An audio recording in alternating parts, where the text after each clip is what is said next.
ایک عورت کا شوہر ہر وقت کسی نہ کسی مہمان کو گھر لے آتا اور اپنی بیوی سے کہتا ان کے لیے کھانے کا انتظام کرو۔ روزانہ وہ مہمان کے لیے کھانے تیار کرتی۔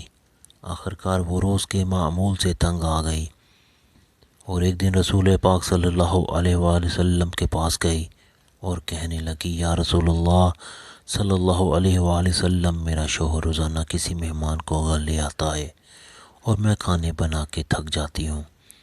یا رسول اللہ صلی اللہ علیہ وآلہ وسلم، کوئی ایسا طریقہ بتائیں کہ میرا شوہر گھر میں مہمان نہ لے آئے۔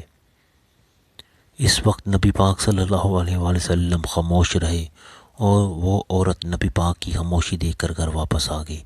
اگلے دن نبی پاک صلی اللہ علیہ وآلہ وسلم نے اس عورت کے شوہر کو بلایا اور کہا کہ کل میں تمہارا مہمان ہوں۔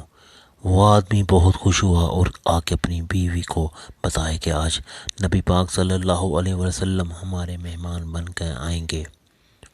اس کی بیوی بہت خوش ہوئی اور جلدی سے اچھے اچھے کھانے بنانے لگی۔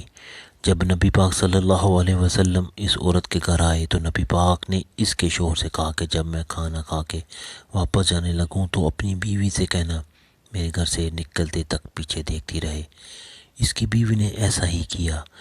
جب نبی پاک صلی اللہ علیہ وآلہ وسلم واپس جانے لگے تو اس عورت نے کیا دیکھا کہ رسول اللہ صلی اللہ علیہ وآلہ وسلم کے ساتھ بچھو، سانپ اور کیڑے مکوڑے سب ساتھ آ رہے تھے۔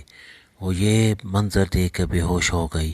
اگلے دن وہ پھر نبی پاک صلی اللہ علیہ وآلہ وسلم کے پاس گئی تو نبی پاک صلی اللہ علیہ وآلہ وسلم نے اس عورت کو بتایا کہ مہمان اپنا نصیب خود لے کر آتا ہے اور جو مہمان کے لیے محنت کی جاتی ہے اس کے بدلے جب وہ واپس جاتا ہے تو ساتھ اس گھر سے ساری بلاؤ، اس گھر کے سارے گناہ ساتھ لے جاتا ہے۔